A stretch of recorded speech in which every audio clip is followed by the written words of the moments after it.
ওম শান্তি। আজকের তারিখ হলো 17 এপ্রিল 2025। প্রাতঃমূল্যে ওম শান্তি বাপ দাদা মধুবন। আজকের মূল্যতে বাবা বলেছেন, মিষ্টি বাচ্চারা, এই আধ্যাত্মিক হসপিটাল তোমাদের অর্ধকল্পের জন্য এভার হেলদি করে তুলবে। তোমরা এখানে দেহি অভিমানী হয়ে বসো। তো বলেছেন যে এই আধ্যাত্মিক হসপিটাল তোমাদের অর্ধকল্পের জন্য এবার হেলদি করে তুলবে। তোমরা এখানে দেহি অভিমানী হয়ে বসো। প্রশ্ন, ব্যবসা ইত্যাদি করেও কোনো ডাইরেকশন বুদ্ধিতে স্মরণে থাকা উচিত। ব্যবসা ইত্যাদি করেও কোন ডাইরেকশন বুদ্ধিতে স্মরণে থাকা উচিত? উত্তর, বাবা ডাইরেকশন হলো তোমরা কোনো সাকার বা আকারকে স্মরণ করো না। এক বাবার স্মরণে থাকলে বিকর্ম বিনাশ হবে। এর জন্য কেউ এটা বলতে পারবে না যে সময় নেই। সব কিছু করতে করতেও স্মরণে থাকা যায়। ওম শান্তি। মিষ্টি মিষ্টি আত্মারূপী বাচ্চাদের প্রতি বাবার গুড মর্নিং। গুড মর্নিং করার পরে বাচ্চাদের বলা হয়, বাবাকে স্মরণ করো। তারা ডাকেও, হে পতিত পাবন, এসে পবিত্র করে তোলো। তাই বাবা প্রথমেই বলেন, আত্মাদের পিতাকে স্মরণ করো। আত্মাদের পিতা তো সকলেরই সে একজন। ফাদারকে কখনো সর্বব্যাপী বলা যেতে পারে না। বাচ্চারা তাই যতটা সম্ভব হয় সর্বপ্রথমেই বাবাকে স্মরণ করো। এক বাবা ব্যতীত আর কোনো সাকার বা আকারকে স্মরণ করো না। এটা তো একদম সহজ ব্যাপার। মানুষ বলে, আমি বিজি থাকি, অবসর নেই, কিন্তু এক্ষেত্রে তো অবসর সর্বদা। বাবা যুক্তি দেন, এটাও জানো যে বাবাকে স্মরণ করলেই আমাদের পাপ ভস্মীভূত হবে। মুখ্য ব্যাপার হলো এটি ব্যবসাপত্র ইত্যাদির কোনো নিষেধাজ্ঞা নেই। সেই সব কিছু করেও শুধুমাত্র বাবাকে স্মরণ করলে তবে বিকর্ম বিনাশ হবে। এটা তো বোঝো যে আমরা হলাম পতিত। সাধু সন্ত ঋষি মুনি ইত্যাদি সকলে সাধনা করে। সাধনা করা হয় ভগবানের সাথে মিলিত হওয়ার জন্য। সুতরাং যতক্ষণ পর্যন্ত না তার সাথে পরিচয় হবে ততক্ষণ মিলিত হতে পারা যায় না। তোমরা জানো যে বাবার পরিচয় দুনিয়াতে কারোর কাছেই জানা নেই। দেহের পরিচয় তো সবার আছে। বড় জিনিসের পরিচয় শীঘ্রই হয়ে যায়। আত্মার পরিচয় তো যখন বাবা আসেন তখন বোঝান। আত্মা আর শরীর দুটি পৃথক। আত্মা হলো খুবই সূক্ষ্ম, এক স্টার। একে কেউ দেখতে পায় না। তাই এখানে যখন এসে বসো তো দেহি অভিমানী হয়ে বসতে হবে। এটাও তো একটি হসপিটাল, তাই না? অর্ধকল্পের জন্য এবার হেলদি হয়ে ওঠার। আত্মা তো হলো অবিনাশী, কখনো বিনাশ হয় না। সমস্ত পাপ আত্মারই হয়। আত্মা বলে, আমি কখনো বিনাশকে প্রাপ্ত করি না। এত সব আত্মারা হলো অবিনাশী, শরীর হলো বিনাশী। এখন তোমাদের বুদ্ধিতে এটা বসে আছে যে আমরা আত্মারা হলাম অবিনাশী, আমরা 84 জন্ম নিয়ে থাকি। এটা হলো ড্রামা। এর মধ্যে ধর্মস্থাপক কারা কারা কখন আসে, কত জন্ম গ্রহণ করে থাকে, এই সব তো জানো। 84 জন্ম যে গাওয়া হয়ে থাকে সেটা অবশ্যই কোনো একটি ধর্মের হবে। সবার তো হতে পারে না। সব ধর্ম তো একসাথে আসে না। আমরা বসে অপরের হিসেব কেন বের করতে যাব? জানা আছে যে অমুক অমুক সময়ে ধর্ম স্থাপন করতে আসে, তার আবার বৃদ্ধি হতে থাকে। সব তমপ্রধান থেকে শতপ্রধান তো হতেই হবে। দুনিয়া যখন তমপ্রধান হয় তখন আবার বাবা এসে শতপ্রধান সত্যযুগ তৈরি করেন। বাচ্চারা, তোমরা এখন জানো যে আমরা এই ভারতবাসীরাই আবার নতুন দুনিয়াতে গিয়ে রাজত্ব করব। আর কোনো ধর্ম থাকবে না। বাচ্চারা, তোমাদের মধ্যে যাদের উচ্চ লক্ষ্য নেওয়ার থাকে তারা বেশি করে স্মরণে থাকার পুরুষার্থ করে আর সংবাদও লেখে যে বাবা আমি এত সময় স্মরণে থাকি। কেউ তো সম্পূর্ণ সংবাদ লজ্জায় পড়ে দেয় না, মনে করে বাবা কি বলবেন। কিন্তু বুঝতে তো পারেন তিনি। স্কুলে টিচার স্টুডেন্টকে বলে যে যদি তুমি না পড়ো তো ফেল করবে। লৌকিক মা বাবাও বাচ্চার পড়ার ধরন দেখে বুঝতে পারে। এটা তো হলো অনেক বড় স্কুল। এখানে তো নম্বর অনুযায়ী বসানো হয়, তাই নম্বর অনুযায়ী বসানো হয় না। বুদ্ধি দিয়ে বুঝতে পারা যায়, নম্বর অনুযায়ী তো হয়ে যায়। এখন বাবা ভালো ভালো বাচ্চাদের কোথায় পাঠিয়ে দেন? তারা আবার চলে গেলে তো দ্বিতীয়জন লিখতে থাকে, আমাদের মহারথী চায়। তারা অবশ্যই মনে করে সে হলো আমার থেকে হুঁশিয়ার, নামি দামি, নম্বর অনুযায়ী তো হয়ে থাকে, তাই না? প্রদর্শনীতে অনেক প্রকারের মানুষজন আসে, তাই গাইডসও দাঁড়িয়ে থাকা উচিত নিরীক্ষণ করার জন্য। রিসিভ যে করে সে তো জানে ইনি কোন প্রকারের মানুষ, তাই তাকে আবার ইশারা করা উচিত যে নাকি তুমি বোঝাও, তুমিও বুঝতে পারবে। First grade, second grade, third grade সব আছে, সেখানে তো সবাইকে সার্ভিস করতে হবে। কেউ বড় মাপের মানুষ হলে তো অবশ্যই তাকে সকলে খাতির করে, এটা হলো রীতি। বাবা অথবা টিচার বাচ্চাদের ক্লাসে মহিমার সুখ্যাতি করেন, এটা অনেক বড় খ্যাতির। যে নাম প্রসিদ্ধ করে সে বাচ্চার মহিমা বা খাতির করা হয়। যে বাবার নাম প্রসিদ্ধ করবে সে বাচ্চার মহিমা বা খাতির করা হয়। এই হলেন অমুক ধনবান ব্যক্তি। রিলিজিয়ান মাইন্ডের এটা হলো খাতির করা। এখন তোমরা এটা জানো যে উচ্চতমের চেয়ে উচ্চ হলেন ভগবান। বলা হয় সর্বদাই তিনি উচ্চতমের চেয়ে উচ্চ, কিন্তু আবার মানুষকে বলো বায়োগ্রাফি বলতে তো বলে দেবে তিনি হলেন সর্বব্যাপী। ব্যাস একদম নিচু করে দেয়। এখন তোমরা বুঝতে পারো যে সব থেকে উচ্চতমের থেকে উচ্চ হলেন ভগবান। তিনি হলেন মূল বতনবাসী, সূক্ষ্ম বতনে হলো দেবতারা, এখানে থাকে মানুষ। তো উচ্চতমের চেয়ে উচ্চ হলেন ভগবান, তিনি তো তবে নিরাকারই হলেন। এখন তোমরা জানো যে আমরা যে হীরের তুল্য ছিলাম তারাই আবার করির তুল্য হয়ে পড়েছি, আবার ভগবানকে নিজেদের চেয়েও বেশি নিচে নিয়ে গিয়েছি। চিনতেই পারে না তোমাদের, অর্থাৎ ভারতবাসীদের পরিচয় প্রাপ্তি ঘটে, আবার পরিচয় হ্রাস পেয়ে যায়। তোমরা এখন বাবার পরিচয় সকলকে দিতে থাকো, বাবার পরিচয় অনেকের প্রাপ্ত হবে। তোমাদের মুখ্য চিত্রই হলো এই ত্রিমূর্তি, গোলক, সৃষ্টিচক্র, কল্পবৃক্ষ, এইসবের মধ্যে দিয়ে কত আলো প্রকট হয়। এটা তো যে কেউই বলবে এই লক্ষ্মীনারায়ণ সত্যযুগের মালিক ছিল। আচ্ছা, সত্যযুগের পূর্বে কি ছিল এটাও তোমরা এখন জানো। এখন হলো কলিযুগের শেষ, আর হলোই প্রজার রাজত্ব। এখন তো রাজত্ব নেই, কত পার্থক্য। সত্যযুগের প্রথমে রাজারা ছিল, আর এখন কলিযুগেও রাজারা আছে।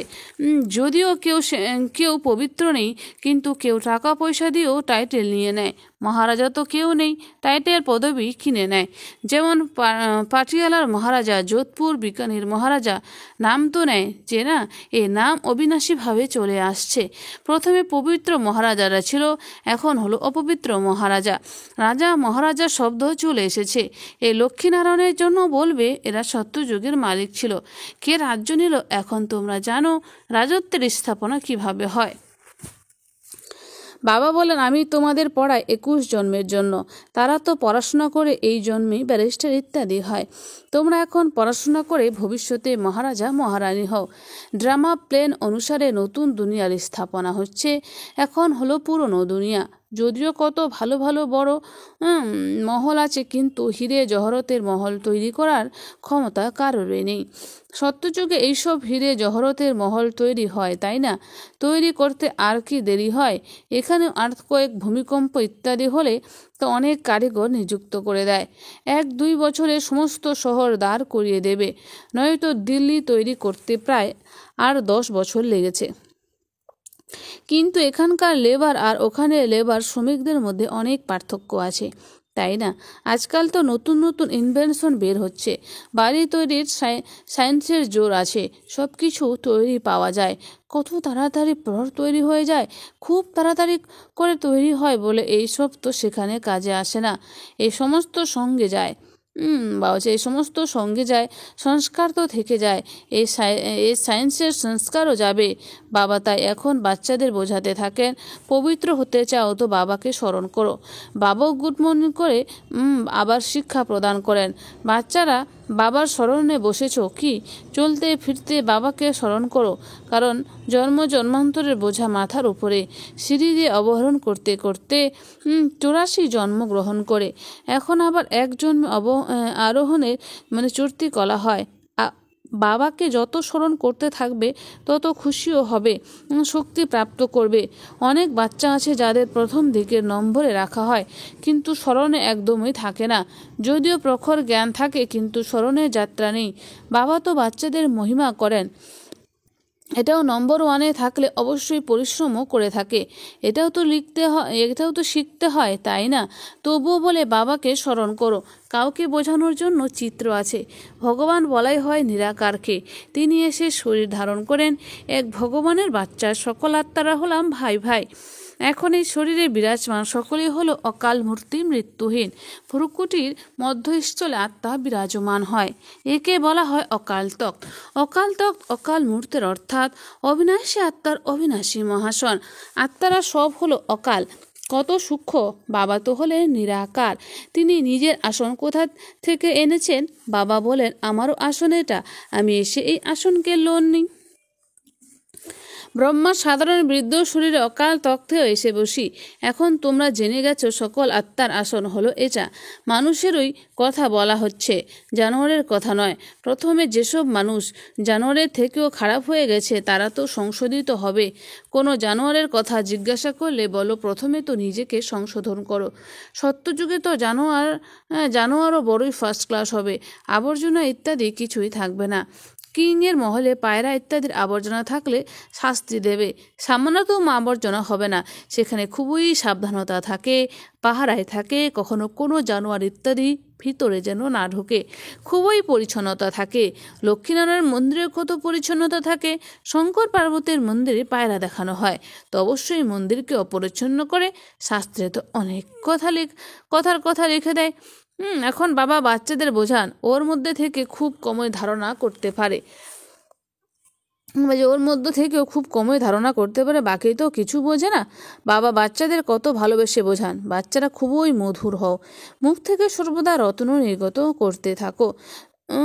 তোমরা হলে রূপ বসন্ত, তোমাদের মুখ থেকে পাথর নির্গত হওয়া উচিত নয়।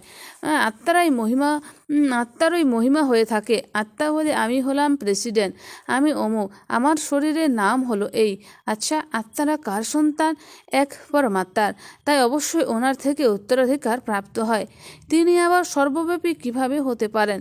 তোমরা মনে করো আমিও আগে কিছু জানতাম না, এখন বুদ্ধি কত খুলেছে। তোমরা যে কোনো মন্দিরে গেলে বুঝতে পারবে এই সব চিত্র তো হলো মিথ্যা। 10 হাতের হাতির সুর আছে এমন কোনো চিত্র হতে পারে না।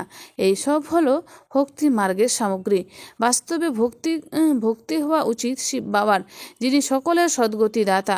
তোমাদের বুদ্ধিতে আছে এই লক্ষ্মীনারায়ণও 84 জন্ম নেয়, আবার উচ্চতমের চেয়ে উচ্চ বাবা এসে সকলকে সদ্গতি দেন। ওনার থেকে বড় কেউ হয় না। এই জ্ঞানের কথা তোমাদের মধ্যেও নম্বর অনুযায়ী ধারণা না করতে পারলে এছাড়া কোন রাজ্যে রইল, কোন কাজে রইল? কেউ তো অন্ধের লাঠি হওয়ার পরিবর্তে অন্ধ হয়ে যায়। যে গরু দুধ দেয় না তাকে গোয়ালে বন্ধ রাখা হয়। এক্ষেত্রে তাই জ্ঞানের দুধ দিতে পারে না। অনেকে আছে যারা কোনো পুরুষার্থ করে না, বোঝে না যে আমি কিছু হলেও তো কারোর কল্যাণ করব, নিজের ভাগ্যের খেয়ালই থাকে না। ব্যাস, যা কিছু পাওয়া গেছে সেটাই ভালো। তাই বাবা বলেন, এর ভাগ্যে নেই। নিজের সদ্গতি করার পুরুষার্থ করা উচিত। দেহি অভিমানী হতে হবে। বাবা কত উচ্চতমের চেয়ে উচ্চ। আর আসেন দেখো কিভাবে পতির দুনিয়াতে, পতির শরীরে। ওনাকে ডাকাই হয় পতির দুনিয়ায়। রাবণ যখন দুঃখ দেয় তো একদমই ভ্রষ্ট অর্থাৎ বিনষ্ট করে দেয়। তখন বাবা এসে শ্রেষ্ঠ করে তোলেন। যারা ভালো পুরুষার্থ করে তারা রাজা রানী হয়ে যায়। যে পুরুষার্থ করে না সে গরিব হয়ে যায়। ভাগ্যে না থাকলে তো পরিকল্পনা করতে পারে না। তো কেউ খুব ভালো ভাগ্য তৈরি করে নেয়। প্রত্যেককে নিজেকে দেখতে পারে যে আমি কি সার্ভিস করছি। আচ্ছা, মিষ্টি হারানিদের বাচ্চাদের প্রতি মাতা পিতা বাপদাদার স্মরণের স্নেহ সুমন আর সুপ্রভাত।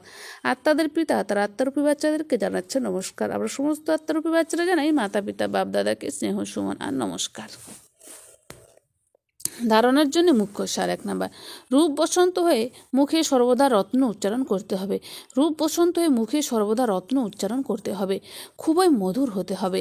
কখনো পাথর অর্থাৎ কটু বচন উচ্চারণ করতে নেই। 2, জ্ঞান আর যোগে তীক্ষ্ণ হয়ে নিজের আর অপরের কল্যাণ করতে হবে। জ্ঞান আর যোগে তীক্ষ্ণ হয়ে নিজের আর অপরের কল্যাণ করতে হবে। নিজের উচ্চ ভাগ্য তৈরি করার জন্য পুরুষার্থ করতে হবে। অন্ধের লাঠি হয়ে উঠতে হবে। বরদান, ত্রিস্মৃতির স্বরূপের তিলক ধারণকারী সম্পূর্ণ বিজয়ী ভব। ত্রিস্মৃতির স্বরূপের তিলক ধারণকারী সম্পূর্ণ বিজয়ী ভব। স্পষ্টীকরণ: স্বয়ং এর স্মৃতি, বাবার স্মৃতি আর ড্রামার নলেজের স্মৃতি। স্বয়ংয়ের স্মৃতি, বাবার স্মৃতি, ড্রামার নলেজের স্মৃতি, এই তিন স্মৃতিকে সমগ্র জ্ঞানের বিস্তার সমাহিত আছে। নলেজের বৃক্ষের এই তিন হলো স্মৃতি। যেরকম বৃক্ষের পূর্বে বীজ হয়, সেই বীজ থেকে দুটি পাতা বেরিয়ে আসে, তারপর বৃক্ষের বিস্তার হয়, এরকম মুখ্য হলো বীজ, বাবার স্মৃতি। তারপর দুই পাতা অর্থাৎ আত্মার ড্রামার সমগ্র নলেজ, এই তিন স্মৃতিকে ধারণকারী স্মৃতিভব বা সম্পূর্ণ বিজয়ী ভবর বরদানী হয়ে যায়।